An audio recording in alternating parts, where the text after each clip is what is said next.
거리의 사람들 바람 따라 흐르면 서성이듯 혼자서 기다리고 날 부르는 기억에 흔들리는 땅콩이 사람들 사라졌네. 난 속을 퍼져서 울 것 같아서 한참 눈 감고 잊혀져가는 모든 것 당연한 건가요?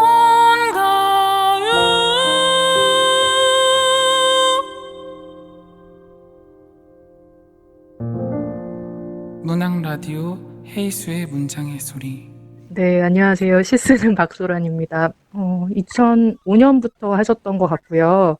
되게 꾸준히 뭔가 하고 계시다는 거, 해온다는 거는 어쨌든 그 자체로 칭찬받아 마땅한 일인 것 같고요. 네, 독자로서 또 한 사람의 청취자로서 되게 축하와 함께 정말 큰 칭찬 드리고 싶고, 앞으로도 다정한 소리 많이 들려주시면 좋겠고, 독자분들께 또 청취자분들께도 되게 감사드리고, 앞으로도 이제 문장의 소리가 계속될 수 있도록 한국 문학 그리고 이제 동시대 작가들에게 많은 관심과 애정 부탁드리겠습니다. 네, 감사합니다. 예, 저 소설 쓰는 박찬순이라고 합니다. 제가 보기에 굉장히 열심히 만들고 있고, 또 이런 기회가 이렇게 주기적으로 작가의 목소리를 전하고 작품을 읽어주고 하는 이런 기회를 작가도 갖기 어렵고 독자도 이렇게 접하기가 그렇게 쉽지 않은데, 앞으로도 계속해서 이 문장의 소리를 계속 청취해 주시면 작가의 육성을 들을 수 있는 좋은 기회가 되지 않을까 싶어서 박수 치면서 막 응원해주고 싶네요. 예, 안녕하세요. 시쓰는 이현호입니다. 일단 대단하네요. 600회면은 다녀간 아마 작가들은 훨씬 더 많을 것 같은데, 우리나라에 이런 문장의 소리 같은 프로그램이 많지는 않아서 문인들을 상대로 이렇게 진행하는 프로그램이 많지 않은데 장수해서 저도 글을 쓰는 사람으로서 되게 기쁩니다. 앞으로 1000회까지 가시길 바랄게요. 되게 상투적인 인사네요. 안녕하세요. 저는 2013년 문화일보 등단한 정지호입니다. 벌써 600개를 맞으셨다고 해요. 정말 진심으로 축하드리죠. 그리고 계속 아름다운 그런 발전을 계속 지속되길 기원할게요.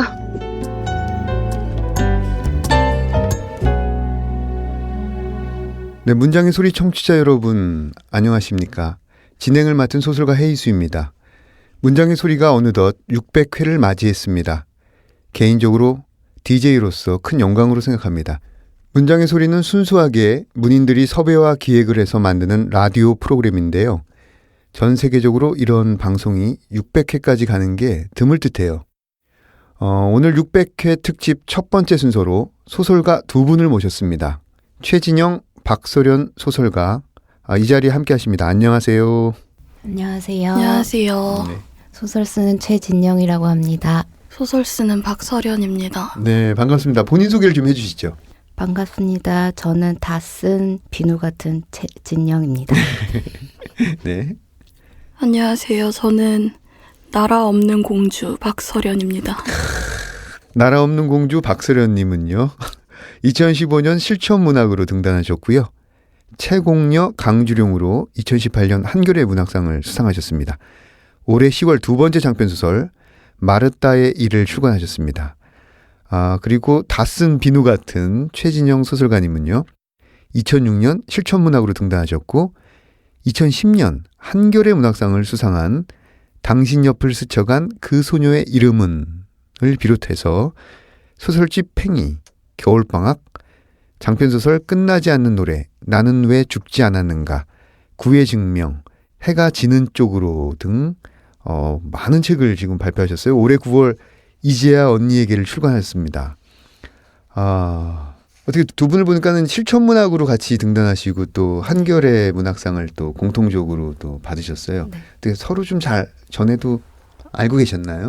저는 박소련 작가님이 한겨레 문학상 받으실 때 가서 축하해 드렸었어요. 그리고 그 전에 2016년 11월 정도였던 네, 것으로 기억합니다. 네, 아주 사적인 자리에서 한번 뵌 적이 있어요. 두 분이 네. 그 기수상자로서 다음 수상자를 축하하러 가셨군요. 네, 시상식에 갔던 건 그런 이유였고, 네. 좋습니다. 자, 박소련 작가님은 우리나라 최초의 고공농송 노동자 강주룡의 삶을 생동감 있게 그려낸 채공녀 강주룡 이후에 그 연년생 자매의 이야기를 다룬 두 번째 장편소설 마르타의 일을 출간하셨어요. 그다음에 최진영 작가님은 올 가을 두 번째 소설집 겨울방학, 그다음에 다섯 번째 장편소설 이제야 언니에게를 또 연이어서 출간했습니다. 두 분 새 책 출간한 뒤 근황이 궁금합니다. 최진영 작가님부터 말씀해 주시죠. 네, 저는 책이 공교롭게 한 달 간격으로 나오게 돼가지고, 네, 뭐, 이런저런 행사나 독자와의 만남을 보통 때보다는 자주 하고 있습니다. 네. 네. 박소련 작가. 저도 왠지는 모르겠지만 저 같은 사람을 찾아주시는 분들이 많으셔서 기대한 것보다는 행사 요청이 많이 들어와서 그런 자리에 많이 나가고 남는 시간에는 게임을 하고 있습니다. 네. 게임은 어떤 게임을 하시나요? 요새 빠진 게임은 다키스트 던전이라는 로그라이크 게임인데요. 네네. 네, 어제 공들여 키운 영웅 3명을 새벽에 3명을 동시에 잃어가지고 이제 접을까 하는 생각을 하던 참이었습니다. 참. 한 말씀 위로를 좀 해주시죠. 저는 게임의 개자도 몰라가지고. 그러군요. 근데 마음이 아픕니다. 네. 공들여 키운. 마음이 아파요. 영웅셋을 한꺼번에 잃게 돼서. 아까 말씀드린 것처럼 두 분 작가님이 그 비슷한 점이 굉장히 많은데 그동안 작품으로만 서로를 좀 계속 지켜봤을 것 같아요. 그래서 서로의 작품에 대해서 어떻게 생각하시는지 짧게나마 이야기를 좀 들어볼 수 있을까요? 최진영님. 저는 정말 박력 있다. 너무 박력 있게 이렇게 글을 쓰는 작가가 너무 반갑고 되게 짜릿해하면서 소설을 계속 봤어요. 강주룡 때도 그랬지만 이번에 마르타의 일 같은 경우에는 되게 조마조마한 마음이 든다기보다는 인물이 뭔가를 할 때마다 기대하면서 되게 멋있는 인물을 만난 것 같아서 아주 기분이 좋고 그 소설에 나오는 모든 캐릭터에게 반해버렸어요. 네. 좋습니다. 박소련님은 최진영 작가의 작품에 대해서 어떤 생각을 가지고 계세요? 저는 일단 첫 장편이었던 당신 옆을 스쳐간 그 소녀의 이름은을 제가 등단하기 전에 봤었어요. 그리고 정말 솔직하게 말씀드리면 어떻게 이렇게 쓰지 하는 질투심에 되게 사로잡혀가지고 사실 질투할 입장도 제가 못 되는 거였는데 약간 그걸 동력으로 저도 소설을 쓸 수 있지 않았나라는 생각을 하게 하신 작가님이셨고 여전히 그런 생각이 들어요. 가장 최근에 이제야 언니에게를 최근에 읽었는데 새벽에 약간 무릎 꿇고 읽었던 기억이 있습니다. 너무 좋아서 어떻게 이렇게 쓰지라는 생각을 계속 하게 됩니다. 근데 저도 박소련 작가님의 마르타의 일을 보면서 어떻게 이렇게 쓰지라고 생각, 똑같은 생각을. 아니 근데 사실은 그 진짜 존경하는 작가를 보면 대부분 등단 전에 읽었던 글들 그 작가들이 굉장히 나중에 오래 그 존경심이 지속되더라고요. 맞아요. 그 읽고 나니까 왠지 등단 전에 느꼈었던 뭔가 건강한 마음이라고 표현하고 싶지만 열패감, 질투심 이런 것이 다시 되살아나면서 너무 내가 이분하고 같이 이야기를 하게 된다고 하는 생각도 들고 뭔가 너무 솔직하게 말하고 있나요? 그 탓에 영웅셋이 죽은 건 아니죠? 아닙니다. 네, 두 소설을 잠깐 소개하면요. 그 이지아 언니에게는 그 여고생이던 이지아가 당숙에게 성폭행을 당하고도 그 마음을 이해받지 못한 채 가족과 친구들 그리고 공동체로부터 멀어지고 가까스로 자립하는 과정을 담았습니다. 마르타의 일은 그 화자인 나가 동생의 죽음을 경험하고부터 그 죽음의 이유를 찾아가는 과정을 다뤘는데요. 두 작품 모두 어떤 여성에 대한 폭력 그리고 자매라는 관계를 전면에 내세워서 청년 여성이 고달픈 생존을 다루었다고 할 수 있을 듯해요. 이 소설을 쓰게 된 계기가 좀 듣고 싶습니다. 최진영. 저는 늘 마음속에 품고 있던 인물이었어요. 근데 되게 조심스럽게 접근을 해야 되는 이야기여서 언젠간 써야 되는데 생각만 하고 있다가 강남역 살인사건 이후로 사회 분위기가 아주 조금씩은 변하는 것 같았고 이제는 이런 이야기를 써도 응원을 받을 수 있을 것 같다는 생각이 들어서 더 늦기 전에 쓰자라고 마음을 먹고 일단 이제 문학3이라는 웹에 연재를 했고요. 2017년에 연재를 했고 그리고 2년 후에 완전히 개작을 해서 네, 다시 이렇게 책으로 인사를 드리게 되었죠. 그러니까 오랫동안 벼른 이야기고 네. 또 연재를 했다가 네. 또 2년 만에 또 개작을 네. 한 손이 굉장히 많이 간 네. 작품이에요. 그래도 더 열심히 좀 성실하게 했어야 하지 않았나라는 미련은 남지만 예. 네. 아니 이 작품집에 이미 그런 공력이 성의와 열정이 충분히 담겨 있습니다. 저기 박수련님의 칭찬이 괜히 나온 게 아닌 것 같아요. 그죠? 어떻게 박수련님은 이 마르타의 일을 집필하게 된 계기가 어떻습니까? 제가 모태신앙으로 교회를 좀 오래 다녔었는데 네. 성경에 재미있고 이상한 이야기가 참 많지만 그 중에서도 저한테는 약간 되게 이상한 이야기라고 기억되던 일화가 마르타, 그 개신교 성경에서는 마르다라는 이름인데요. 네. 마르다 마리아 자매와 예수님 이야기였는데 이 얘기를 가지고 언젠가 소설을 써보고 싶다라는 생각이 꽤 오래 있었어요. 근데 네. 이게 저는 사실 마르타의 일을 최진영 선생님만큼 뭔가 고민하면서 썼다기보다는 저는 약간 이게 쾌락 독서로 읽히길 바라면서 쓴 소설이었거든요. 물론 약간 너무 이런 여성에 대한 폭력에 대해서 너무 가볍게 접근하는 건 아닌가라는 마음이 없지는 않았지만 그것에 유의해 가면서도 읽는 사람이 좀 시원하고 재밌었으면 좋겠다라는 마음을 갖고 살인자가 되어야 하는 여자의 이야기를 써보려고 했었는데 그 오래 생각해왔었던 이상한 얘기와 재미있을 것 같은 어떤 인물이 결합이 되면서 탄생하게 된 이야기라고 할 수 있을 것 같습니다. 네. 이 제목이 좀 중의적인 제목이잖아요. 이제야 언니에게. 네. 라든지 그 마르타일. 그 두 분 제목에 대해서 조금 얘기를 더 듣고 싶어요. 네. 제목은 그러니까 이제야라는 인물이 어떤 번민 없이 한 번에 딱 그 이름이 떠올랐거든요.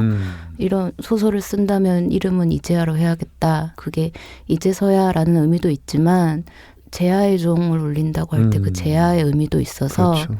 밤이 끝나고 새벽이 시작되는 그 느낌, 점점 밝아오길 바라는 그 시간, 그 의미도 담고 있어요. 네, 그래서 이제야라는 이름으로 처음에는 소설을 썼는데 이제 출판사 편집부 회의를 거쳐서 이제야 언니에게라고 제목이 바뀐 경우입니다. 네. 바뀐 제목은 좀 만족하세요? 네, 저는 아주 저 혼자만의 생각보다는 늘 생각과 힘을 모을 때 훨씬 더 좋은 게 나온다고 생각을 해서요. 네. 네. 좋습니다. 박선우님은 어떻습니까? 소설 시작 전에 제가 인용해 놓은 성경 말씀이 있는데요. 여기서 예수가 마르다에게 하는 말이 마르다야 네가 많은 일로 염려하고 근심하나 한 가지만이라도 족하다라고 하는 말씀을 하시는데 이 소설의 주인공이자 화자인 수아가 되게 바쁜 사람이거든요. 네. 할 일이 되게 많은 사람.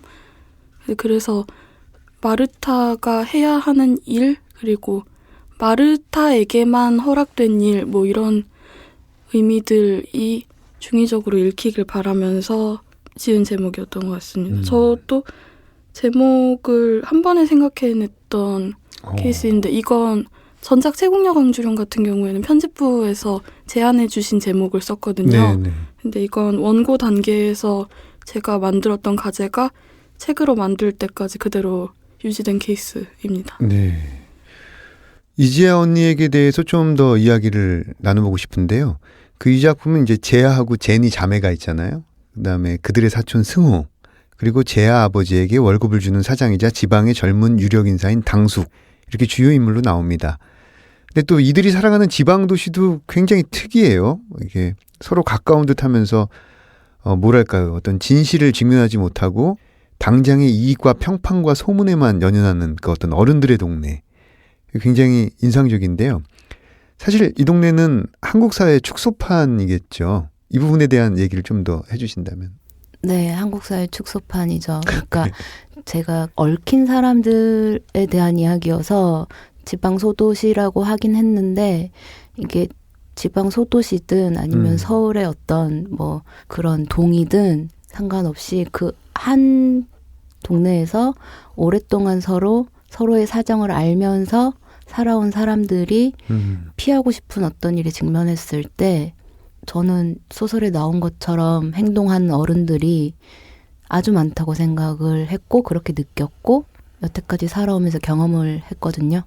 네, 그래서 제가 생각하기에 좀 비겁하고 치사하다고 생각하는 어른들의 모습을 보여주고 싶었습니다. 예.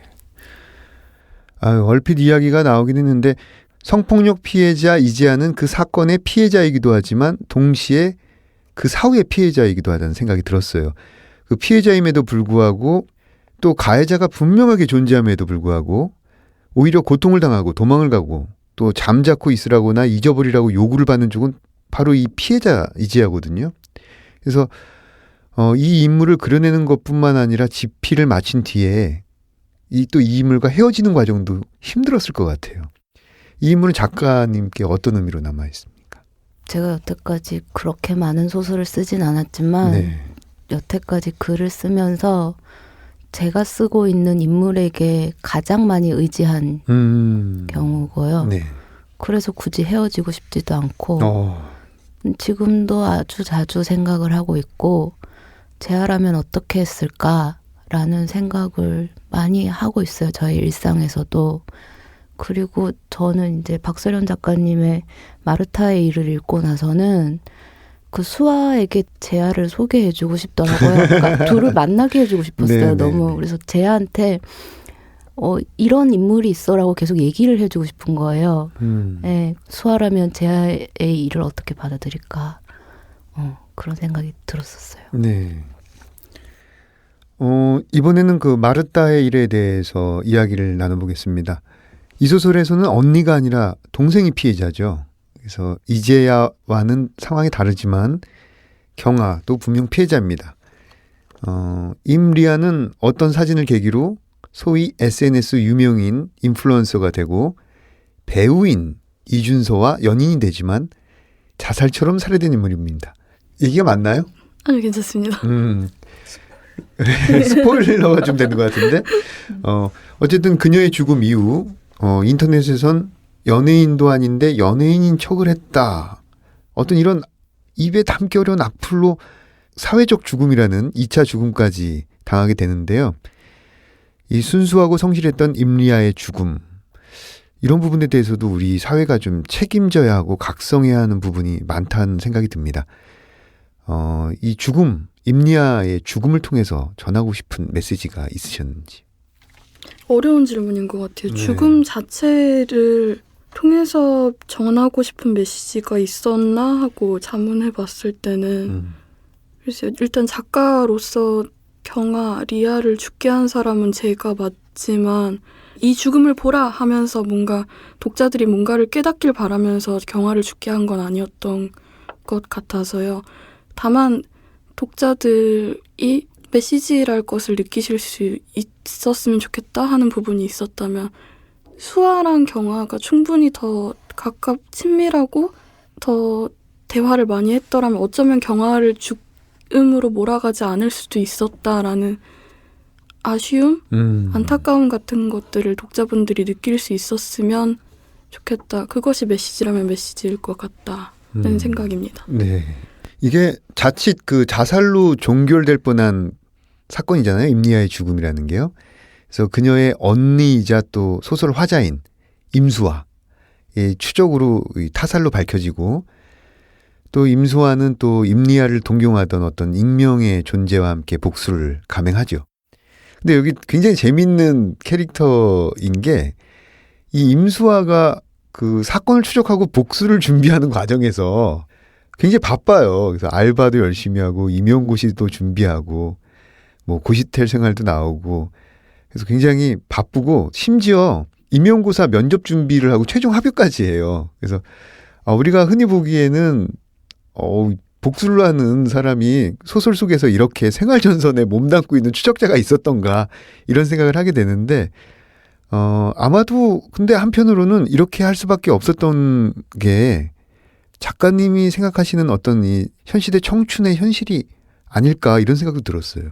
그쵸. 할 일이 너무 많거든요. 네, 요새 네. 사람들 이 임용고시 준비라는 게 조금이라도 틀어져 버리면 그리고 컨디션이 풀어져 버리면 또 어떻게 될지 모르고 이번 해가 잘 안 되면 이듬해는 될 거라는 보장도 없는 그런 것들이고 꼭 임용고시뿐만 아니라도 뭔가 생활비를 벌어야 하는 생활전선 그런 부분이나 뭐 할 게 되게 많은데 또 심정적인 차원에서는 이런 거를 내 동생 복수해야 하니까 다른 것들은 잠시 다 제쳐두자라고 하면 너무나 쉽게 이 사람의 어떤 심정적 동기 같은 게 밝혀지지 않을까라는 생각도 들었거든요. 그래서 살인자가 아닌 것처럼 보이려면 더더욱 뭔가 일상을 충실하게 꾸려가야 한다라는 게 마치 이렇게 말하니까 제가 살인을 해본 사람 같은데 그런 생각이 있었습니다. 근데 정말 저도 읽는 입장에서 네. 이 복수를 응원하는 만큼 임고 통과를 너무 같이 응원을 하게 되는 거예요. 이 두 가지를 반드시 잘 해낼 수 있을 것 같다. 이 인물은 네. 같이 응원하게 되더라고요. 네. 참 이 현시대의 청춘들은 옛날 같았으면 그냥 물불 안 가리고 복수에만 이렇게 혈안이 된 모습들이 많이 있었거든요. 근데 우리 현시대의 청춘들은 아주 여러 가지를 개선하고 해야 된다라는 게 참 오늘의 모습인 것 같아요. 이재아 언니에게 그다음에 마르타의 일을 읽으면서 두 작가님 모두 이 시대 여성 서사를 찾아가고 있다는 느낌을 받았어요. 그래서 아무래도 페미니즘과 관련해서는 경랑의 시대잖아요, 지금.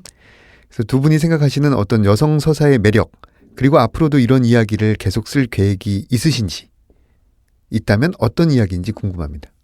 제가 작정하고 여성 서사를 써야겠다 생각하고 쓴 건 아니고 그냥 제가 쓸 수 있는 이야기를 쭉 쓰다 보니까 여성 서사가 많아진 경우인데요. 그러니까 모든 서사에는 매력이 있다고 생각을 해요. 근데 그동안은 여성 서사를 오히려 안 보려고 하거나 우습게 여기거나 하찮게 여기거나 멸시하려는 분위기가 있었다고 생각을 해요. 여성 서사의 매력을 보려고 하는 게 아니고 네. 이것도 뭐 그냥 여자 얘기 뭐 이런 식으로 치워버리는 일이 좀 많았던 것 같은데 그렇게 보지 않으려고 하는 거는 정말 그렇게 무시하려던 행위에서 이제는 여성 서사가 있구나라고 딱 인정하게 되는 지점이 지금은 온 것 같거든요. 앞으로의 펼쳐질 여성 서사는 어마어마 무궁무진하게 많고 네. 마찬가지로 우리의 과거에도 쓰여졌던 여성 서사는 엄청나게 많기 때문에 찾아볼 수 있는 것도 많고 그렇다고 생각을 합니다. 네. 이제서야 드러나기 시작했다. 좋습니다. 박선우님 어떻습니까? 공감되는 부분이 있어요.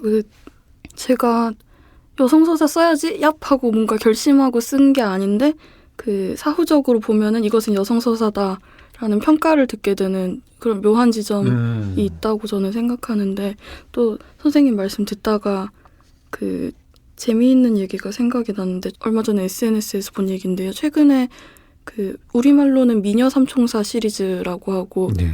뭐 미국 현지에서는 찰리스 엔젤스라고 하는 영화 시리즈가 있잖아요. 이것의 신작이 이제 여성 감독에 의해서 신작이 하나 또 나온다라는 외신이 있었는데 이에 대해서 평단이 또 왜 그런 걸 만드냐라는 식으로 했다는 거예요. 근데 이에 대해서 감독분이 하셨다는 답변이 그동안 뭐 남자들이 주인공이고 남성들 위주의 액션인 프랜차이즈 프로그램들을 뭐 1년에도 72개씩 막 쏟아지고 그랬는데 우리도 뭐 여자들끼리 하는 액션 영화 하나쯤 또 있어도 된다. 이게 시리즈여도 된다. 이거 가지고 뭐 난리 법석 피우는 당신들이 더 이해가 안 된다. 이런 식으로 답변을 하셨다는 거예요. 글쎄 미녀 삼총사라는 시리즈 자체가 뭔가 여성 서사인가라는 생각은 약간 차치하고 그 태도가 되게 멋있어가지고 하면 안 되는 게 어딨어요. 여성 서사 지금 할 거 너무 많은데 그냥 다 나와버리면 좋겠다. 양으로 승부했으면 좋겠다. 그런 생각이 있습니다. 그렇죠. 일단 뭐 양이 좀 돼야지 질로도 또 승부가 가능하니까요. 어떻게 두 분 서로의 작품에 대해서 청취자들에게 짧은 광고를 해준다면? 박서린의 장편 마르타의 일이란 소설은 일단 읽기에 정말 잘 쓴 소설이라는 생각이 들고 어떤 찝찝함도 없이 잘 끝낸 결말 이라고 저는 생각을 해요.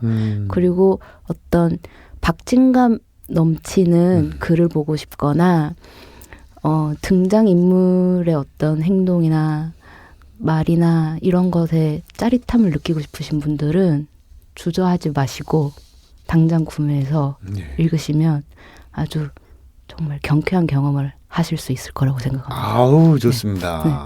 박서연님. 이렇게 잘 말할 수 있을까요? 제가 노력을 해보겠습니다. 네. 이제야 언니에게를 읽었을 때 저는 새벽에 무릎 꿇고 읽었었다고 했었는데 읽으면서 약간 너무 괴로워서 엎드려서 읽다가 무릎을 꿇고 다시 정좌하고 읽다가 문득 문에 기댔는데 문에 걸려있던 코트 자락이 제 머리를 툭 건드렸는데 네. 그게 너무 무서워서 또 소스라쳤었어요. 이 소설을 아마 읽게 되시면 때로 독자님들도 이제야가 되었다가 이제니가 되었다가 승우가 되었다가 하실 텐데 물론 끝내 당숙에게는 공감하지 않으셨으면 좋겠지만 네. 그 어떤 인물에게 공감을 하더라도 대입을 하더라도 너무나 고통스러운 이야기일 수밖에 없다고 생각이 되지만 그럼에도 제안은 회복을 해가고 회복해가는 와중에도 혼란스러워하면서도 또다시 회복을 해가고 그런 이야기거든요. 너무나 아픈 이야기지만 우리가 이 아픔을 알아야 한다라는 생각이 제게는 있고 발문의 작가님의 태도에 어떤 칼을 사셨다고 했는데 칼이 집에 있다는 게 무섭다고 하면서도 칼을 지니고 있으려는 어떤 그 자세라고 해야 될까요? 마음이라고 해야 될까요? 그 마음 같은 것이 이 소설에 묻어있다라는 생각이 들어서 추천이라기보다 감상이 되어버렸는데 이런 마음을 다른 독자분들도 느끼실 수 있었으면 좋겠어요. 네. 너무 감사합니다. 네. 저 다시 하고 싶어요. 광고를 부탁드렸는데 리뷰를 해주셨어요. 감사합니다. 600회 특집이어서 그 축하 메시지가 저희가 좀 있거든요. 그래서 두 작가님 이야기를 더 듣고 싶어서 그 고정 프로그램이었던 사운드 앤 스토리 코너가 빠졌어요. 근데 그 대신에 두 분 작업하실 때 주로 듣는 음악을 한번 알 수 있을까요? 그 최진영 작가님은 치티치티 뱅뱅을 잘 부른다는 게 이제 뭐 공식화되었는데 박서연 작가님은 어떻게 잘 부르시는 노래가 있나요? 제 입으로 말하긴 그렇지만 노래를 꽤 부릅니다. 그러실 것 같아요. 네. 야, 들어볼 수는 없나고? 제가 약간 그 지르는 노래를 많이 잘 택하고 부르는 편인데 15초씩만 부르면 안 될까요? 아니요, 그 공명으로 말씀드리면 나에게로의 초대나 그 3위인 곡 같은 노래를 노래방에서 부르고 호응을 얻는 것을 굉장히 좋아하는 그런 편인데요. 요새는 조금 그 저희 집에서만 유행가인 저만의 노래를 아무렇게나 지어서 부르는 게 있습니다. 이거라면 불러드릴 수 있어요. 네네, 부탁드립니다. 아보카도 썰다가 지은 노래인데요. 네네. 불러보겠습니다. 아보카도 도도 아보카도 이런 노래입니다. 저는 갑자기 그 코러스 넣으려고 했어요. 좋아. 어디서 들어본 느낌. 네, 그럼 이쯤에서 다음 코너로 넘어가 보겠습니다. 내가 가장 사랑하는 문장들, 어떤 문장들을 가져오셨을지 최진영 소설가의 목소리로 먼저 들어보겠습니다. 저는 소설 거의 마지막 부분을 선택했는데요.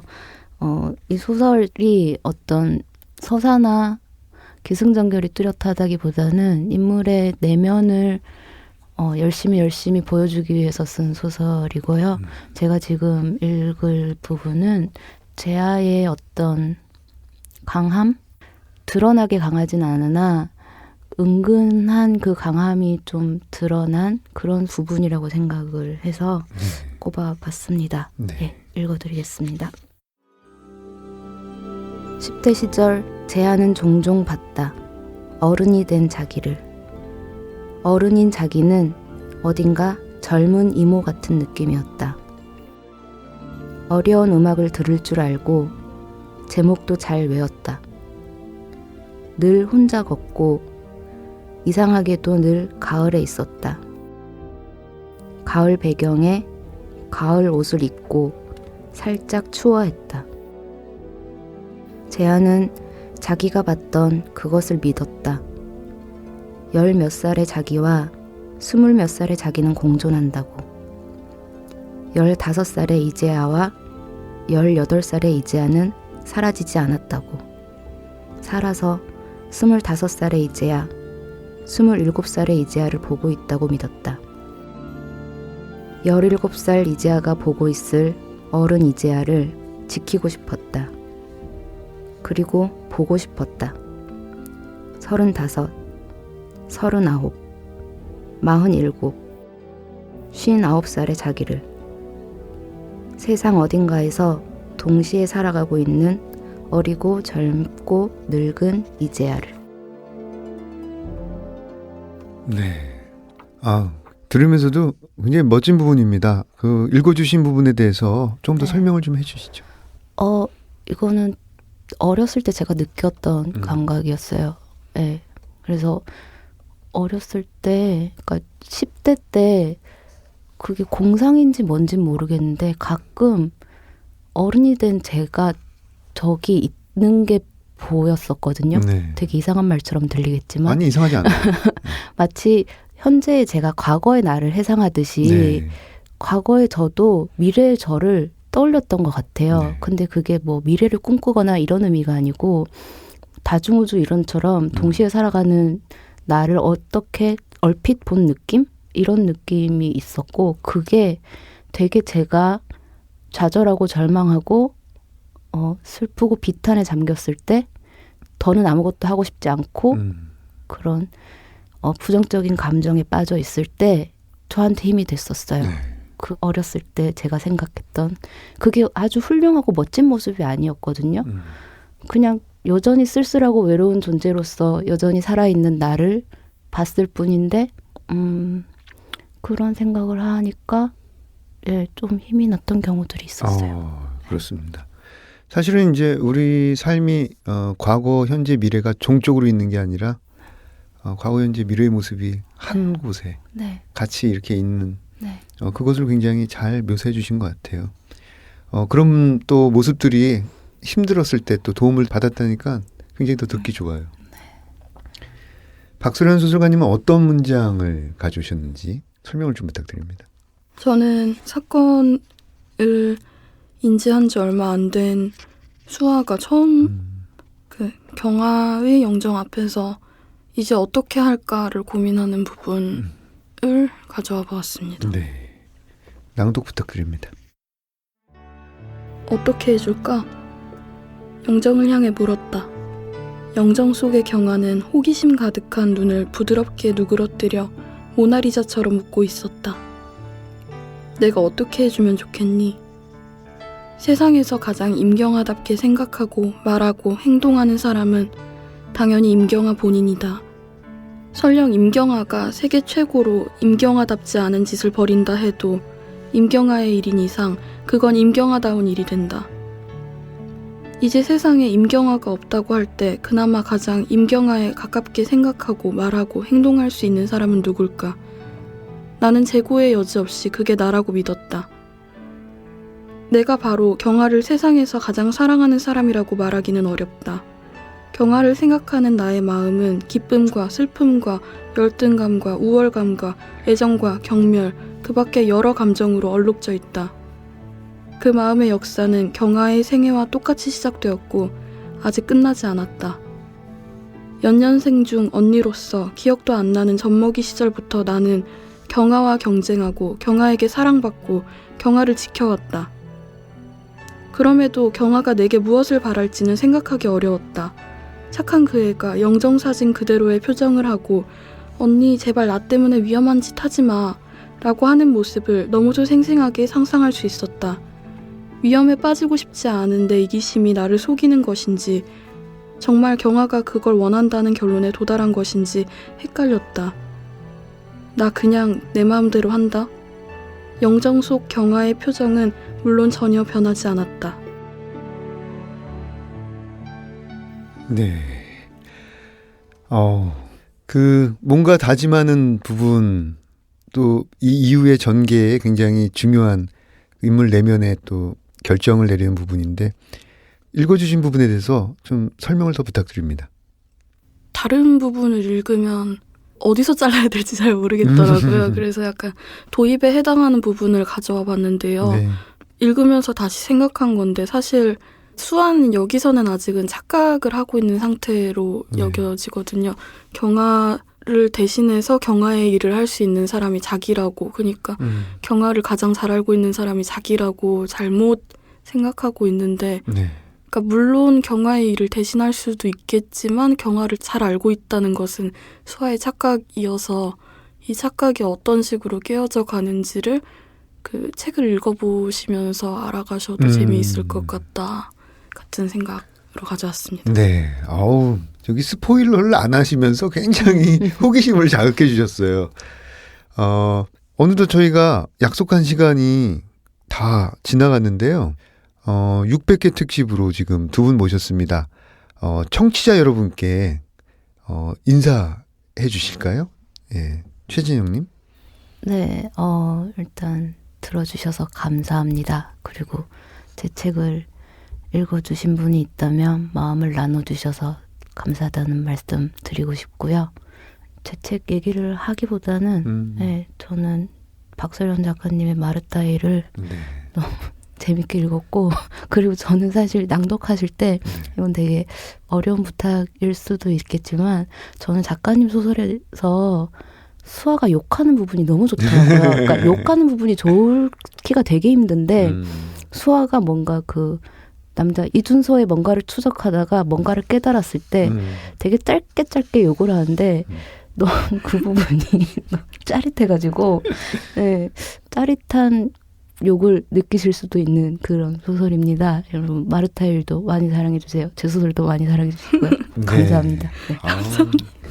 두 번째 광고가 되겠습니다. 네. 박서련님. 너무 부끄러워요. 그 약간 다른 얘기지만 제가 인스타그램을 시작한 지 얼마 안 되었는데 그 마르타이를 읽어주신 독자님이 욕 잘한다고 DM을 보내주셨어요.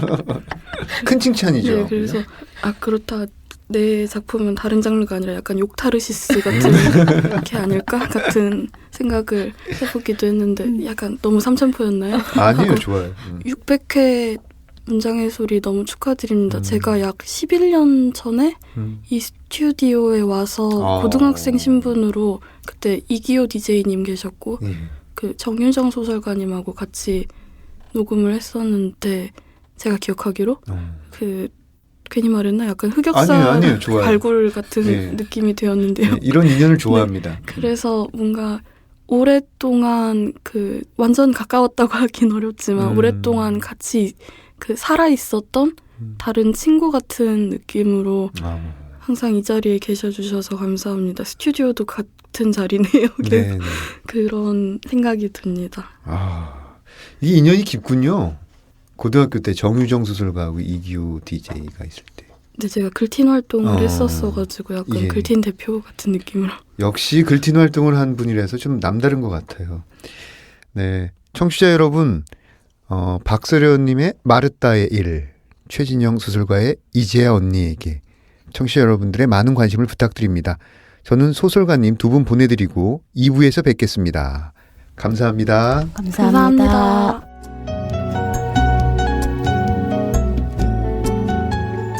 안녕하세요. 시쓰는 조은입니다. 네, 문장의 소리 600회라니 진짜 놀라워요. 꽉 찼네요.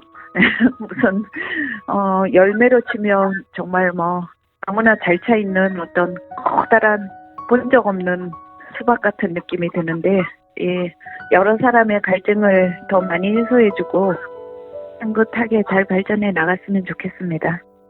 예, 안녕하세요. 시스는 최정래입니다. 엊그저께 시작한 것 같은데 어느새 600회라니 굉장하네요. 정말 축하드립니다. 저는 소설 쓰고 있는 하명희입니다. 소리로 된 문학이 저에게도 청취자들에게도 좀 더 널리 퍼져나갔으면 좋겠습니다.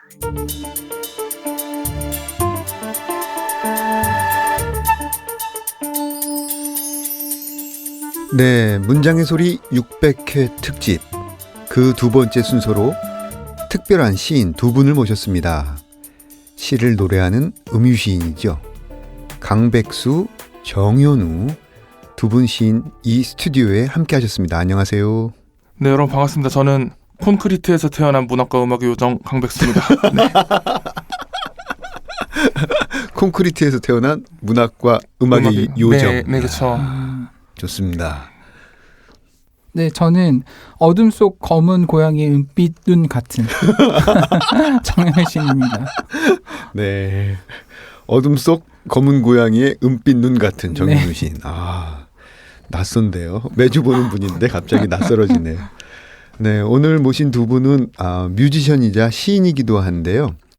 강백수 시인은요, 시인으로서는 2008년 시와 세계로 데뷔하셨고 가수로서는 2010년 노래 강을 건너다로 데뷔하셨습니다.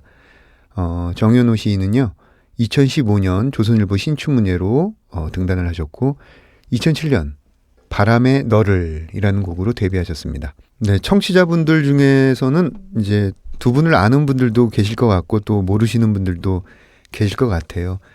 본인 소개를 직접 부탁드립니다. 강백수 시인님부터. 네, 저는 2008년도에 본명인 강민구로 데뷔를 했었는데요. 그 시와 세계로요.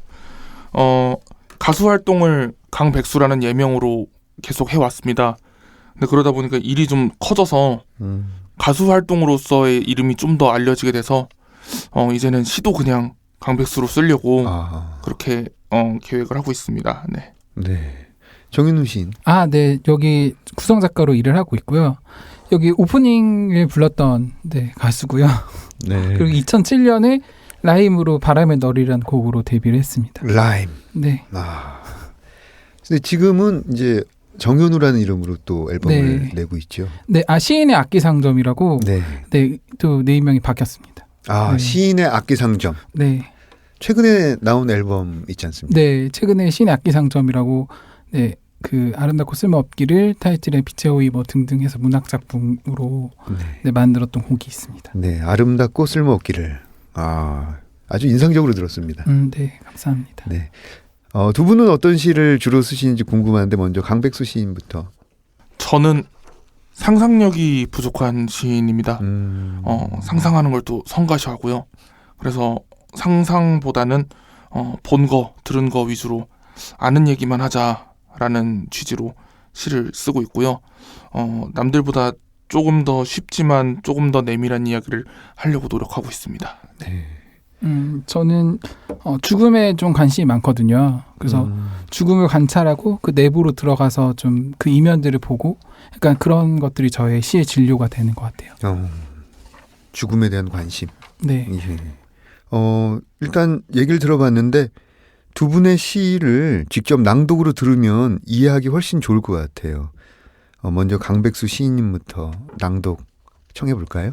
네. 추워졌더라고요, 오늘. 네. 그래서 제 시 중에 한파주의보라는 시를 준비를 해봤습니다. 네. 낭독하겠습니다. 한파주의보. 강백수. 내가 머물다간 며칠이 지나고 내가 깨달은 사실은 세상에 쓰잘데기 없는 것이 너무나 많다는 것. 우주는 그렇게까지 넓을 필요가 없다는 것. 우리가 끌어안고 있던 8평 반지 하방, 딱 그만큼이면 충분한 우주의 코어. 그 밖의 모든 세상은 과자봉지 속 질소처럼 가볍고 허무한 것들. 성부, 성자, 성령, 믿음, 소망, 사랑, 하늘, 땅, 사람. 우주를 관통하는 진리는 언제나 세 조각. 우주의 코어에서 우리는 먹고 자고 했나, 자고 먹고 했나, 하고 자고 먹었나. 아무렴 어때? 잘 먹고 나면 잘 하고, 잘 하고 나면 잘 자고, 잘 자고 나면 잘 먹는 것이 순리이니 그 외의 모든 행위는 멋들어지게 자란 나무에 칭칭 감아놓은 꼬마전구 주렁주렁 달린 전선일 뿐. 농업혁명이 집단 노동을 만들었고 산업혁명이 일하는 시간을 강제했고 정보화 혁명이 만든 저 빌어먹을 아이폰은 또 울려대고 장대하게 도래할 4차 산업혁명의 시대에서 얘랑 나랑은 그냥 깍두기 하면 안 될까요? 조용히 가만히 여기 우주의 은밀한 음부에서 죽은 듯이 살다가 죽어갈게요. 과거와 현재와 미래의 인류가 만들어갈 찬란하고 거대한 역사의 흐름 속에서 얘랑 나랑은 그냥 좀 빼주시면 안 될까요? 우리가 여기 있다는 사실은 비밀로 좀 해주시면 안 될까요? 네, 한파주의보. 그 8평 원룸 안에서 사랑을 나누는 한 연인. 네. 네, 그 8평 원룸을 이제 우주의 코어로 삼고 마음속으로 기원하는, 애원하는 그 모습이 굉장히 애절합니다. 네, 어떻게 보면 이제 세상이 막 계속 빠르게 발전을 해가고 있고 지금도 어디에서는 우리가 듣지도 보지도 못한 것들을 많은 사람들이 만들어내고 있는데요. 그렇죠. 그런 것들이 나랑 무슨 상관인가 싶더라고요. 그래서 나는 그냥 애인이랑 원룸에서 끌어안고 있는 것으로 충분했던 날이었는데 그날은 네, 그래서 이렇게 적어본 시입니다. 네. 네. 사실 우리가 이제 한 사람이 가장 중요하고 또 한 사람이 우주일 수 있잖아요. 그래서 네. 그 우주를 안고 있는 순간이 가장 중요한데 주변이 너무 빠르게 돌다 보니까 거기에 휩쓸리지 또 않으려는 그런 어떤 기원 같은 걸 하게 됩니다. 네. 또 세상에 훌륭한 분들이 너무 많으니까요. 네. 저 정도는 그냥 나 하나쯤이야 하는 마음으로 세상에 기여하지 않고 살아도 되지 않을까. 뭐 그런 마음을 좀 담아봤습니다. 좋습니다. 네, 이번에는 그 정윤우 시인의 시를 낭독 부탁드리겠습니다. 네. 은신. 나도 모를 아픔을 오래 참다 처음으로 이곳에 찾아왔습니다. 나의 병을 모른다고 합니다. 병이 없다고 합니다. 고백이 많은 이곳이 나는 마음에 듭니다. 나는 누우면 태어나지 않은 것으로부터 버려지는 바다가 되고 작은 틈을 발견하곤 합니다. 나의 잠에 열중하는 것은 가장 가까워지는 먼 환상. 실금이 간 얼굴을 만지면 나는 살아있다는 감각을 의심합니다. 어머니, 그곳에는 눈이 오나요? 이팝나무 아래서 재채기를 하면 독백이 될까요? 새벽이 오면 짐승의 밥으로 던져질 사람들이 있고 내가 죽고 싶은 마음들은 콩잎들이 지는 그 겨울의 길을 흔들고 모퉁이들을 지나 그림자들을 밟아보던 순간을 노래할 때 어둠을 다듬던 뒷모습은 나를 반기던 눈빛, 강아지 풀. 사랑이 죽는 곳에서 어둠의 꼬리를 숨긴 채 나는 저수지의 푸른 빛을 움켜쥡니다. 나는 버려지기 위해 되돌아오는 고독을 알지 못합니다. 괴로움은 꽃에서 심장이 멀어지고 줄기들만 무성히 자라 나의 은신처를 찾을 수 없을 때 선택할 수 있는 것은 두 눈을 가둔 이야기입니다. 진실은 먼 것들이 내는 상처로부터 서 있습니다. 나의 고백은 언젠가 하나로 사라지는 밤의 내부. 나는 버려지기를 기다립니다. 주체할 수 없는 다정은 추위를 떠도는 겨울의 잿빛. 어머니, 그곳에 눈이 오나요? 나는 어디로 갈 수 있는지 느낄 수 있고 나는 검은 바다로 누워 당신의 밤으로 들어갈 수 없는 꿈도 없는 가벼운 잠. 깨어나고 싶지 않은 밤. 밤의 행렬이 지나가고 있습니다. 네. 어머니, 그곳에 눈이 오나요? 라는 반복된 구절이 굉장히 인상적입니다. 이 시를 쓸 때의 어떤 그 분위기라든지 공기라든지 어떤 이런 것들이 지금도 기억나세요? 이 시는 그 윤동주 시인이 그 감옥에 있을 때 어떤 생체 실험을 당하는 그런 마음을 가지고 쓰는 시예요. 네. 영화 동주를 보고 난 뒤에 느꼈던 감정을 이렇게 옮겨 적은 시입니다. 또 마침 얼마 전에 또 우리 정윤우 시인이 동주문학상을 또 네. 받았지 않습니까? 네. 축하합니다. 감사합니다. 또 그것에 또 연장선상으로 네. 또 쓴 시에서 의미가 또 값진 것 같아요. 네, 그렇습니다. 어떻게 강백수님은 본인이 생각할 때 히트곡이라든지 애정간 곡이 있을까요? 제 팬분들이 가장 좋아해 주시는 노래이기도 한데요. 네. 제 노래 중에 1집 앨범 타이틀곡인 타임머신이라는 노래가 있습니다. 네. 아무래도 저는 아까 말씀해드렸듯이 제가 경험한 거 또는 본 거 들은 거만 가지고 창작을 하는 편인데요. 네. 제가 경험할 수 있었던 가장 어떻게 보면 커다란 사건이고 그리고 가장 비극적인 사건인 어머니를 떠나보낸 그런 사건과 그리고 또 저희 가족의 이야기들을 좀 담아낸 작품이라서 그래서 저한테는 좀 가족 같은 노래이고 그리고 저의 가장 하기 어려운 이야기들을 담아낸 노래라서 제일 애착이 좀 가곤 합니다. 네. 네. 타임머신. 네. 정현우 시인은 어떻습니까? 저는 뭐 얘기하자면 그러니까 바람의 너리란 곡이 그때 싸이월드가 한참 인기였을 텐데 네. 그때 어떻게 하다 보니까 그 음원차트 1위를 했었거든요. 네. 그래서 그때 좀 운이 좋았어가지고 그 곡 바람의 너리란 곡이 유명했는데 제가 오늘 좀 부를 곡은 지금 작업하고 있는 곡이 있거든요. 네. 그래서 그 곡을 그러니까 지금 문장의 소리 후반에 첫 책 시작하기 전에 로고송으로 나오는 곡이거든요. 네. 그걸 부르면 좋을 것 같아서 네, 준비를 해봤습니다. 그 곡 제목은 뭐예요? 소멸하는 밤입니다. 소멸하는 밤. 네. 그러면 이쯤에서 뭐 한 곡 직접 들어보면 좋을 것 같은데요. 네. 네. 근데 강백수님 먼저. 제가 작년에 냈던 2.5집 앨범 중에요. 네. 빚쟁이라는 노래 준비해봤습니다. 네.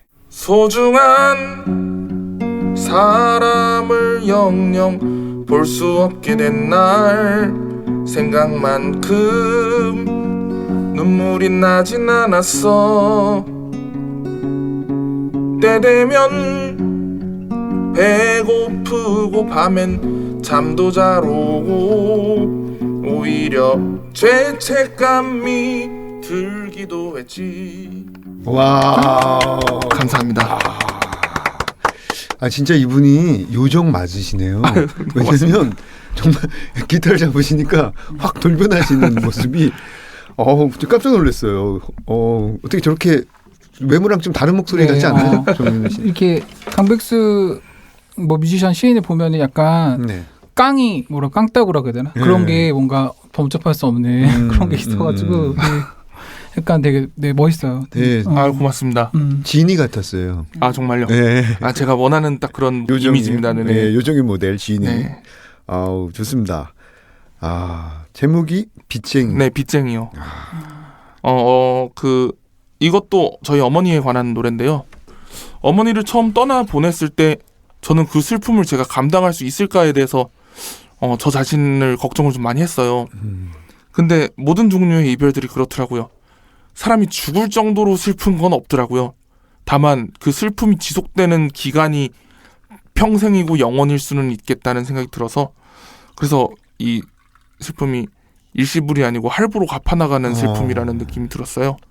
그렇게 만들어낸 노래입니다. 네. 이야, 정말 설명을 들으니까 노래에 대한 이해가 훨씬 풍족해지고 풍부해지는 것 같아요. 사실 자기 노래에 대해서 말을 너무 많이 하면 안 되는데요. 아니, 좋아요. 말하는 거 좋아해가지고. 예. 좋아요. 자, 정현우 시인 곡도 한번 들어보겠습니다. 깨진 마음은 나무가 되고 달빛이 숨죽이는 밤 거울에 비치는 내 모습 아득히 잊혀지는 밤. 이거 노래를 듣다 보니까 갑자기 또 목이 또 울컥 메이면서 눈물이 갑자기 눈에 저도 모르게 고였습니다. 이게 작사, 작곡, 피아노 이걸 전부 다 이제 혼자서 하신 거죠? 네. 네, 작사, 작곡, 피아노를 했고 그래서 지금 OST로 들어갈 수 있어서 열심히 만들고 있는 곡입니다. 네, 소멸하는 밤. 네, 제 시에서 가져온 노래예요. 예, 그대여 돌아보지 마오 말없이 가오. 이 부분을 딱 하는데 갑자기 눈물이 확 고였어요. 저는 저도 뮤지션이고 현우 씨도 뮤지션이지만 또 저희 또 친구거든요. 근데 전혀 다른 걸 하고 있다는 생각이 들었어요. 음악이라는 한 이름으로 묻기에는 너무 다르다. 그냥 딱 제가 느낀 감각은 저는 노래를 좀 그런 식으로 만들거든요. 그냥 흙으로 대충 지은 흙집 같은 느낌으로 노래를 만든다면 현우 씨의 노래는 약간 처음 보는 우주에서 온 물질로 만든 그런 반짝반짝하는 어떤 성 같은 느낌이 딱 들었어요. 네. 그러네요. 정말 이 세상 게 아닌 느낌? 정말 반짝반짝한 느낌이 듭니다. 그 뭐 현악기 소리라든지 실로폰 소리가 어떤 금속성 이런 것들이 느껴져요. 어떻게 그 강백수 시인님은 그 기억에 남는 행사 네. 같은 게 있다면 뭐 고마운 팬이라든지 일단 고마운 팬은요. 제가 너무나도 좀 과분하게도 네. 올해 있었던 가장 좋은 일은 팬카페가 생긴 거거든요. 네. 그래서 네. 팬카페 우리 백수테이지 백수테이지 네 회원분들이 제일 고맙고요. 네. 제일 기억에 남는 공연은요. 아까 말씀드린 그 타임머신이라는 저희 가족들의 이야기 그 노래를 예전에 2014년도에 세월호 유가족분들 앞에서 불렀던 일이었어요. 네, 그때 이제 어떤 말로도 사실 위로는 할 수 없는 일이잖아요. 그렇죠. 근데 내가 겪었던 비슷한 일을 그냥 이야기해 드리는 것 말고는 내가 할 수 있는 게 없겠다 싶었거든요. 네. 근데 이제 공연이 끝나고 그 유가족분들이 제 손도 잡아주시고 그렇게 같이 이겨냅시다 이렇게 이야기를 해주시는 걸 보면서 어쩌면 내가 이 노래를 오늘 이 자리에서 부르려고 만들었을 수도 있겠다라는 그렇죠. 생각이 들었어요. 네, 그래서 그 순간이 되게 기억에 남습니다. 네. 예, 정현우 시인은 좀 어떻습니까? 저는 사실 시인으로 데뷔하기 전에 가수로 22살 네. 한 14년 전에 데뷔를 했었는데요. 그때 어떻게 운이 좋았어가지고 근데 재밌는 게 저도 팬클럽이 그때 있었는데 근데 팬클럽 회장 그 이제 클럽 만드신 그 친구가 그때 중학생이었거든요. 근데 저희 동네에 사는 친구였어요. 근데 그 팬클럽 이름이 뭐예요? 라임사랑. 라임사랑이라고. 근데 지금은 이제 그 이름을 안 쓰지만 그래서 얼마 전에 카페에서 이렇게 앉아 있는데 저를 탁 뒤에서 등을 치더라고요. 그래서 보니까 그 친구인 거예요. 성인이 돼가지고 오빠 잘 지냈어요? 저한테 그러면서 이제 커피와 빵을 딱 놓고 가는데 노래 기다리고 있겠다고 저한테 그러면서 너무 고맙더라고요. 한 번 팬클럽 회장은 영원한 또 팬클럽 회장. 그리고 가수한테도 정말 특별한 분이라서 팬클럽 회장님은 그렇죠. 네, 잘 보여야 되는 분이기도 하고. 그 지금 이제 노래를 들어봤는데 곡이 만들어지는 과정이 좀 궁금한데 어떻게 작곡하시는 방식이 또 다 다르겠지만 강백수님은 어떠세요? 제가 이미지랑은 다르게 굉장히 술을 좋아합니다. 네, 술을 너무 좋아하는데요. 이 사람 저 사람이랑 이제 술 먹고 다니다 보면은 반복적으로 하게 되는 이야기들이 있어요. 어제 이 친구한테 했던 얘기를 내일 저 친구한테 또 하고 있는 거예요. 그렇죠. 그게 아무래도 저의 요즘을 지배하고 있는 가장 커다란 화두일 텐데 그런 것들을 반복하다 보면 기억에 남게 되고 그러면 이제 집에 돌아오는 길에 택시에 앉아서건 잠자리에 누워서건 갑자기 적어야겠다는 생각이 좀 들더라고요. 그렇게 스케치를 하고요. 그리고 어느 날 오늘은 컨디션이 너무 좋아서 곡을 한번 써봐야겠다 하는 날이 있으면 그걸 꺼내서 이제 곡으로 완성시키고 그런 식으로 작업을 합니다. 그럼 얘기를 듣다 보니까 그 일상과 유희와 작곡이 한 몸이 된 케이스인 것 같아요. 약간 술을 마실 때 죄책감이 덜합니다. 그렇죠. 난 이걸 안 하면은 나는 일을 할 수가 없어. 창작의 과정이기 때문에. 그렇죠. 그런 식으로 스스로 좀 이렇게 위로를 많이 하고 있습니다. 그 외계 행성에서 온 듯한 곡을 만드는 정윤 씨는 좀 더 뭔가 델리케이트할 것 같아요. 저는 좀 음악 작업하는 게 좀 스트레스예요, 사실. 그러니까 이게 물리적으로 이렇게 코드를 잡고 그러니까 거기에 현악기나 이런 것들을 쓰려면 또 많이 이렇게 생각을 해야 되거든요. 그러니까 시 같은 경우는 이렇게 언제나 자유롭게 어디서든 쓸 수 있는 건데 노래는 어떠한 공간 작업실에 가서 이제 악기도 이게 맞는지 저게 맞는지 한번 다 일일이 넣어보고 그렇죠. 그러니까 약간 물리적인 시간이 무조건 필요하니까 일단 마음을 각을 잡고서 해야 되는 것 같아요. 제가 하는 음악은. 그래서 백수 씨가 좀 되게 부러워요. 언제든 기타를 이렇게 들고 다니면서 자유로운 영혼처럼.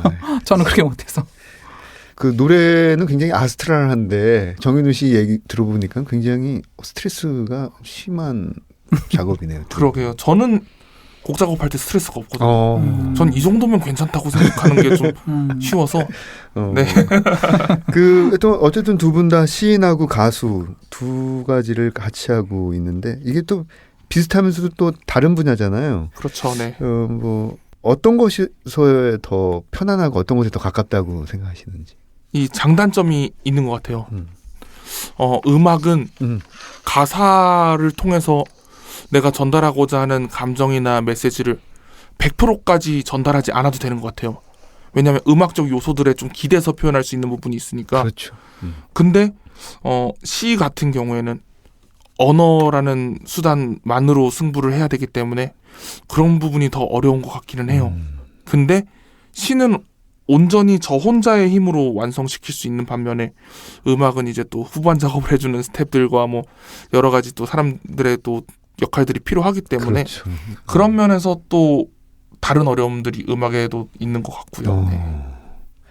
어떻게 정현우 씨는 어떻습니까? 아, 저는 노래는 뭔가 저의 슬픔을 표현하는 도구라고 생각하거든요. 슬픔을 표현하는 도구. 네. 기쁨은 안 되고.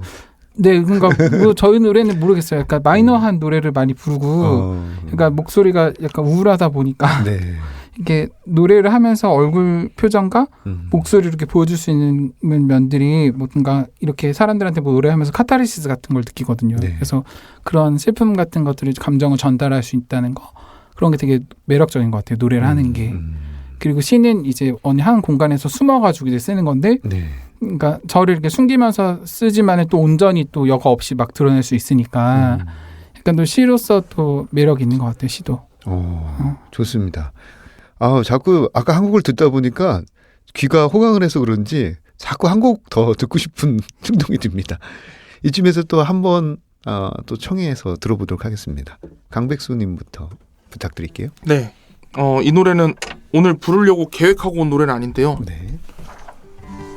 그 정현우 씨의 음색도 그렇고 오늘 이제 우리 해리제이님의 진행 톤도 그렇고 너무나 차분하고 품격 있으셔가지고 괜히 거기다가 이상한 걸 끼얹어보고 싶은 이상한 욕망이 꿈틀거립니다.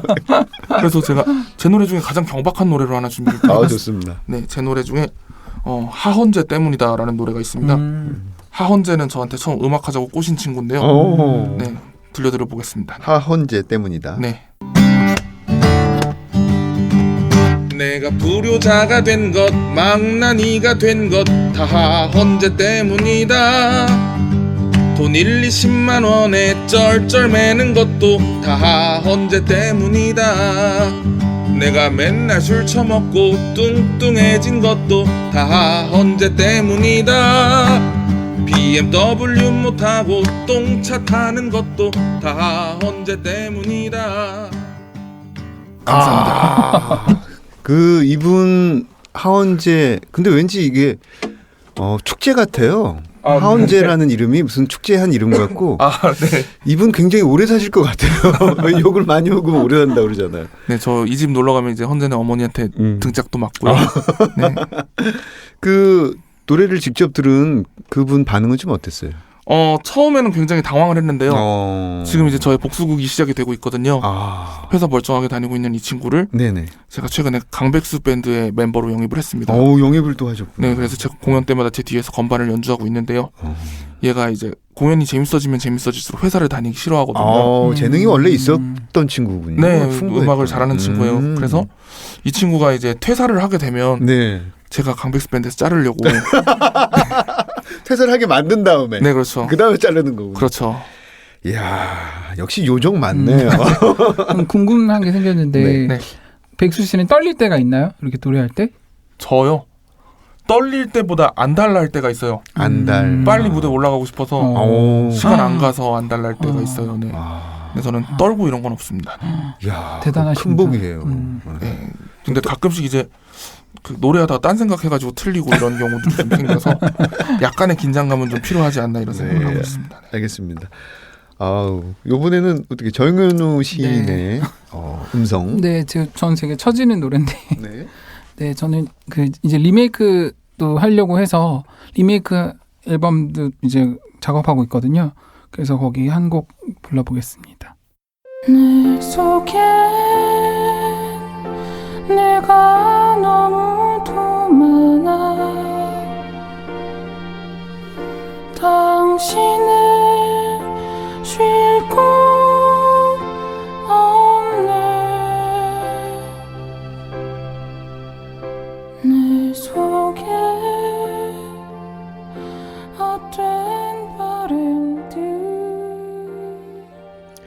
네, 정현우 시인의 가시나무. 아, 저는 이 곡을 개인적으로 굉장히 좋아하는데 그 정현우 시인은 이 노래를 부를 때 주로 어떤 생각을 많이 하세요? 저희 할머니 집에 되게 가시나무가 되게 많았거든요. 그래서 실제로 네, 이렇게 딱 밤에 새벽 6시에 나왔는데 이게 되게 겨울이었거든요. 그 문을 열고 딱 나왔는데 사방에 이제 가시나무들이 있고 그 숲이 딱 펼쳐지는데 되게 무섭더라고요. 그리고 약간 스산함, 차가움, 제가 그 수많은 별들 약간 이런 것들이 생각나요. 저는 노래 들으면서 네. 그런 장면이 떠올랐어요. 네네.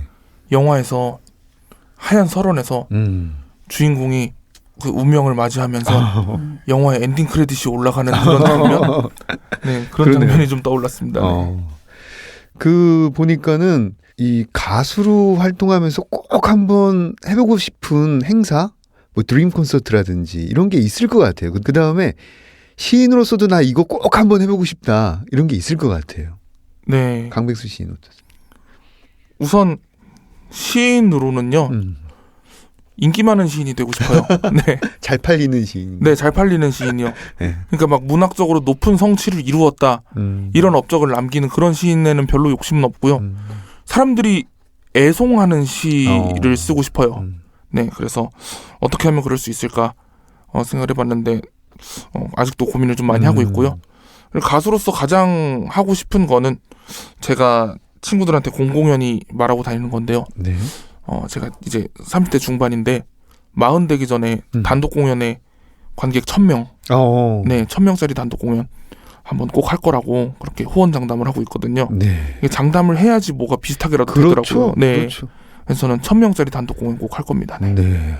지금 사실은 이 마이크에 대고 얘기했기 때문에 이 이야기 파장, 소리의 파장이 엄청나게 증폭되거든요. 네. 꼭 좋은 결과 있으시기를 바랍니다. 정현우 씨는 어떻습니까? 저는 이제 문학으로 계속 이제 노래를 만들고 싶어서 그러니까 나중에 콘서트를 한다면 이제 원작 시인이나 소설가가 이제 그 읽어주면 이어서 이제 노래를 이어받아가지고 약간 그런 콘서트를 하고 싶다는 생각이 들었고요. 그리고 이제 유튜브를 시작할 예정인데 구독자 수 20만을 목표로 일단은 1만도 힘들지만 네. 유튜브 네. 그 뭐 이름이 있습니까? 아주 안 정해졌어요. 네, 네. 내년부터 네 시작할 예정입니다. 네, 좋습니다. 그 보통 분들은 이제 시인으로만 활동하는데 두 분은 이제 시인과 가수 겸업이라고 해야 되나요? 그 두 개가 다 가능한 분들인데 혹시 내가 이 두 가지를 하기 정말 잘했다. 시인들만 하는 사람은 할 수 없는 이 가수까지 하게 되길 정말 잘했다. 어떤 이런 순간들이 있나요? 사실 불편한 순간들도 꽤 많이 있었습니다. 불편한 순간. 이를테면은 문학인들이 모이는 자리에 갔는데 다들 저를 가수로만 생각하고 문학하는 애로 생각을 안 한다거나 하는 그 반대의 경우 가수들 모이는 자리 갔더니 쟤는 글 쓰는 애잖아. 시인으로 생각하는. 그렇죠. 근데 또 바꿔서 생각해보면 그게 좀 핑계가 됩니다. 제가 예를 들어서 뭘 공연을 했는데 그날따라 노래가 잘 안 됐어요. 그러면 전 스스로 나는 글 쓴 사람. 나는 시인이잖아. 시인이 이 정도 하면 됐지. 시가 영 안 나올 때도 네. 그래 가수가 이 정도 쓰면 됐지 이러면서 네, 저 자신한테 쉽게 만족하는 스타일이라서 네 그럴 때 좋습니다. 정신적으로. 네. 이게 다 하은재 때문이 아닌가요? 그리고 또 좋은 점은 하나가 막히면은 네. 제가 만약에 시만 쓰는 사람이었으면 시가 진짜 막혀서 도저히 안 나오는 순간들이 있잖아요. 네. 그러면 쉬든가 놀든가 자책하든가 해야 되는데 시가 안 되면 그냥 음악하면 되거든요. 그렇죠. 그날은 네 그런 점들이 좀 좋습니다. 네. 좋습니다. 정현우 씨는 어떠세요? 시를 쓸 때 어떤 해소되지 않는 감정들을 노래로 표현할 수 있어서 그게 좋고 또 노래로 표현하지 못했던 분들을 다 시로 갖고 와가지고 또 시에 또 마음대로 적을 수 있으니까 그런 부분들이 좋은 것 같아요. 네. 근데 이제 음악과 시를 같이 하니까 주변에서는 한 가지만 제대로 해라 막 이렇게 얘기도 하시거든요. 근데 뭔가 신이 있다면 신이 저한테 주신 탤런트가 뭔가 두 가지라고 생각을 해서 그렇죠. 그냥 그 탤런트를 잘 죽을 때까지 열심히 잘 사용해보자 약간 이런 마음으로 네, 활동하려고 하고 있습니다. 그 사실은 그 시인들이 소설가보다 노래를 훨씬 잘해요. 그거는 분명한 사실이고. 그런가요? 예. 시의 그 기반이 또 리듬이고 운율이기 때문에. 근데 이렇게 두 분처럼 시와 노래를 다 하시고 싶은 청취자분들이 분명히 계실 것 같아요. 그 고등학생 때처럼. 네. 그래서 그런 분들에게 어떤 조언을 해준다면 어떤 게 있을까요, 강백수님? 일단은 많이 안 하셨으면 좋겠어요. 경쟁자가 많아지니까. 네, 제 영역이니까 저의 밥그릇이니까 너무 많이 들어오진 네. 않으셨으면 좋겠는데. 일단 하지 말기를. 네, 근데 하실 거면은 용감하게 뛰어드셨으면 좋겠어요. 만약에 하셔야겠다면 사실 겁나거든요. 창작적으로 살아간다는 걸 마음먹기라는 게 참 겁나는 일인데 그래도 안 할 수 없다면 용감하게 뛰어들었으면 좋겠다. 뭐 이 정도 말씀을 드릴 수 있을 것 같아요. 감사합니다. 용감함. 네. 그거면 충분합니다. 예. 예, 정현우 씨. 음악과 시를 생각해보면 시는 사실 돈이 들진 않는데 음악은 그래도 경제적으로 돈이 계속 들어가는 것 같아요. 작업을 할 때. 그래서 그런 경제적인 부분들을 어떻게 해결하면서 그런 것들을 잘 이렇게 자아 실현할지 그런 것들을 고민을 많이 해봐야 될 것 같아요. 그래서 제가 이것저것 일을 많이 하거든요. 그래서 네. 그럼 이쯤에서 마지막 노래 한 곡 더 들어봐도 좋을 것 같습니다. 네, 그러면은 이번에 들려드릴 노래도 제 2.5집 앨범에 수록이 돼 있는 곡이고요. 야광별이라는 노래입니다. 지금은 그 집을 떠나왔는데 전에 살던 그 반지하 원룸에 누가 야광별을 덕지덕지 붙여놨더라고요. 전에 네. 살던 사람이. 좀 애처로워서 만든 노래입니다. 네. 창을 열어도 회색 담장만 보이는 작은 방에 전에 살았던 이가 붙여놓은 싸구려 야광별 하루를 견뎌낸 와. 감사합니다. 야광별. 그 울림이 굉장히 좋습니다. 그 단순한 가사 속에 그 함유된 울림이 굉장히 좋습니다. 자, 이번에는 정윤우 씨 네. 마지막 곡 부탁드릴게요. 리메이크 할 곡 김소월의 시를 가지고 만든 개여울입니다. 네. 당신은 무슨 일로 그리합니까? 홀로 이 겨울에 주저앉아서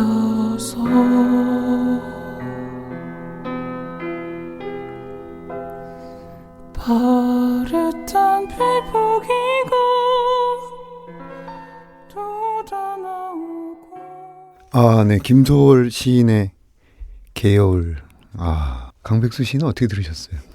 예전에 수업 시간에 순 우리말 중에 어떤 단어를 제일 좋아하냐 이런 이야기를 대학원 수업 시간에 나눈 적이 있었어요. 네. 저희 지도 교수님께서 교수님 당신은 글썽이다라는 단어를 굉장히 좋아한다고 하셨는데 또 번역이 잘 안 되는 단어잖아요. 글썽이다. 그렇죠. 그 글썽임을 정말 목소리로 잘 표현하는 것 같아서 너무 멋진 보컬리스트라는 생각이 들었습니다. 감사합니다. 글썽여지는 곡이었습니다. 아까 글썽인다는 말 쓸 걸 그랬네요. 자, 벌써 약속된 시간이 훌쩍 지났습니다. 이번 연도를 마무리하면서 다짐할 것이 있다면 좀 들려주시고요. 청취자분들께 인사해 주시죠. 정윤호 씨부터. 오늘 이렇게 초대해 주셔서 너무 감사드리고요.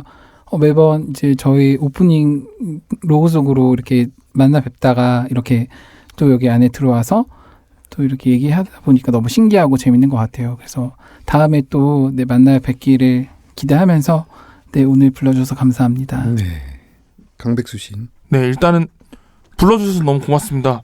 오랜만에 문학 얘기도 하고 재밌었고요. 올해를 마치면서 제가 지금 하고 있는 다짐은 사실 그렇습니다. 시를 쓸 때는 이 시를 문단은 어떻게 평가할까? 또 노래를 만들 때는 이 노래를 대중들이 좋아해 줄까? 이런 것들을 좀 고민하면서 창작을 하게 되는데요. 내년에는 그런 거 신경 안 쓰고 남들이 뭐라든 그냥 내가 좋아하는 거 쓰고 만들고 부르고 하려고 하거든요. 그냥 제 맘대로 할 거예요, 내년에는요. 그리고 여러분들도 각자 자신을 위해서 이기적으로 사는 한 해가 되셨으면 좋겠습니다. 네. 꼭 제 맘대로 사시기를 기원합니다. 진심으로요. 네. 문장의 소리 600회 특집 두 번째 시간 음유시인 강백수, 정윤우님과 함께했습니다. 여기까지 저는 헤이수였고요. 다음에 찾아뵙겠습니다. 감사합니다. 고맙습니다. 고맙습니다. 문장의 소리를 한 단어로 표현하자면 속삭이다, 속삭거리다. 작가의 육성. 향긋한 소리, 짜릿한 소리, 아름답다. 짱 좋음 뭐 이런 거. 짱 좋은.